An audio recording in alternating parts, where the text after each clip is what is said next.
I love Christmas, as I have mentioned to you before, and I'm going to start today by sharing one particularly magical Christmas year from my childhood, and that was the year when I was 7 or maybe 8 years old, and my parents went all out, and when my older brother and I went out into the living room on Christmas morning, there were 3 Shogun warriors waiting for us under the Christmas tree as our big present for that year. 1, 2, 3 Shogun warriors. Now, Shogun warrior, if you're not familiar with the concept, this is like a giant mechanical person-shaped robot, many, many stories tall. It has a human pilot who sits up in the head and like moves it around. Their purpose is to fight giant monsters. If you've seen like Pacific Rim or Voltron or like any of the Godzilla movies with Jet Jaguar, you get the idea, right? So Shogun Warriors, they had their own Marvel comic book, which I read. They went to the moon. Sometimes they fought Godzilla. They were awesome. My Shogun Warriors were about 2 feet tall plastic robots. They shot spring-loaded rockets from every conceivable orifice of their body. This was when safety codes for toys were a little less robust, and the toy designers just kind of ran with this concept. So like they shot their fists, they shot rockets out of their eyes, out of their chests, like a rocket axe, just spring-loaded rockets. As a UU today, I do not condone firing rockets from our appendages, but as a 7-year-old, this was the coolest thing I had ever encountered in my life. My brothers and I had many, many magical afternoons spent playing with our Shogun Warriors. Yes. And then, thank you, Able Tech Team. And then one day, these toys were lost to the ravages of time, and I became a banker. And so it goes. Fast forward to the time when Suzanne, my wife, who had heard many of these stories, did a little investigative work on eBay and surprised me as an adult one Christmas about 10 years ago with this.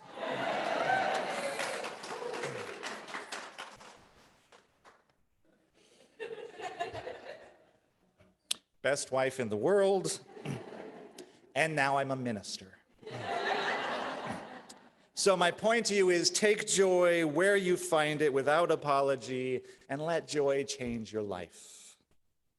Because Unitarian Universalism ultimately is a religion that is about transformation, right? We want to change the world because we see potential for more love and more peace and more community.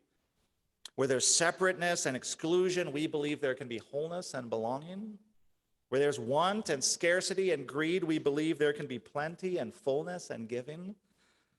In people's individual lives, where there's hurting, we believe there can be healing. Our religious principles remind us that none of us have the final truth, and none of us have the final answer.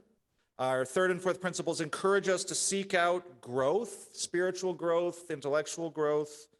We often say that we are on a spiritual journey together, and that is by definition a transformational journey. The point isn't to end where you started, static, unchanged, untouched. Our lives are not meant to be static.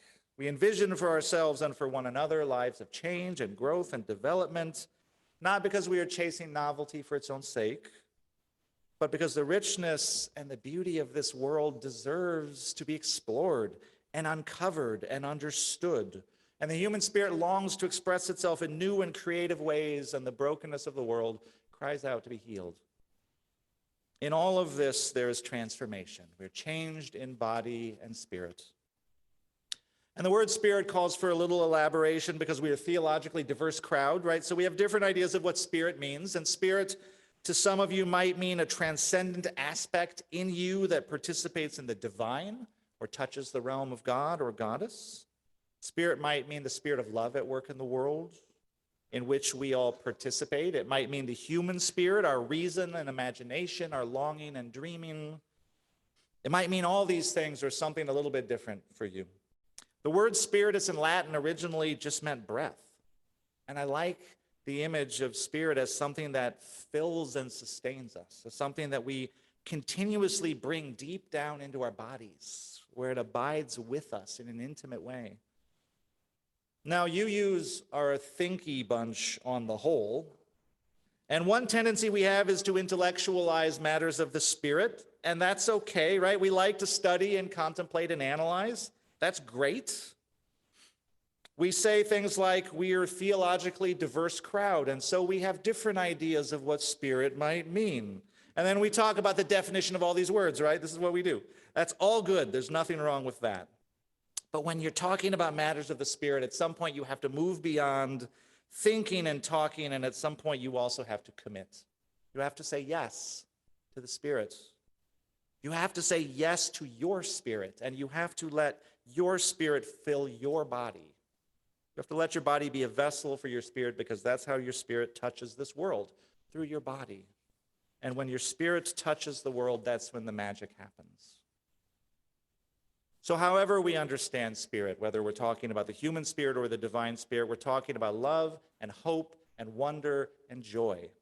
And joy to me is the body part. Joy is happiness, but it's more than just happiness. It's happiness that lifts us up and empowers us. It energizes us. It's happiness that comes with this like burst of energy and a feeling that we want to say yes. Yes to life, yes to possibility. And it's something we feel in our body. When you feel joy, you feel it, right? It charges you, it changes you. And that energy and that charge and that feeling of wanting to say yes, all of these things create the possibility of transformation. Because when we feel joy, we're experiencing this self-contained moment of time that we often don't want to let go of. We think this is how life is supposed to be. And we're right about that. And we think this is what the world could be, and we're right about that. And so joy seeks joy. Now, the spiritual teacher Parker Palmer talks about the tragic gap in the world between what we know the world can be and what the world actually is. So joy sees the possibility and the promise of the world and looks to lift us up, and lament walks with the pain of the world and seeks justice and healing. And so joy is laughter and lament is tears, and we know those two things often go hand in hand, right? So our lives have these polarities. And our sense of joy, as it sharpens our sense of life's beauty, we may feel even more deeply the pain of life's struggle and loss. There's risk then in embracing joy. It opens us up to feeling more deeply the whole spectrum of life's experiences. And so the experience of joy can challenge us to reconsider our values and priorities.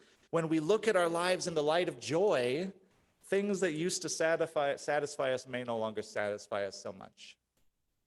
Things that we have always put up with, we may no longer be willing to put up with or compromise on. Joy can be a clarifying experience. It can tell us important things about who we are and what really matters to us. Sometimes the deepest learnings that we can have about who we are is when we pay attention to our joy in an honest and open way. And again, that takes bravery because it invites us into change. And practically from the moment we're born, we're surrounded by messages, like we're bombarded by messages, sometimes contradictory messages about what should matter to us. Our parents, our schools, our religion, our music, movies, TV, definitely our employers, our partners, everyone is sending messages about what should matter to us. Even our children have been known occasionally to venture an opinion about what should matter to us, for those of us with children. And within all of that blooming, buzzing confusion, we have to figure out what actually matters to us. And sometimes we tell ourselves X, Y, Z is important to us, when the truth is not so much, not so much. Maybe we tell ourselves that because we're trying to please the religion we were raised in, or please the parents or the partners or the employer. Maybe something really was important to us once upon a time, but it is not anymore because we have changed, we have transformed. Maybe for one reason or another, we've stopped listening to our heart's longing, and so there's a need in our life that is unfulfilled.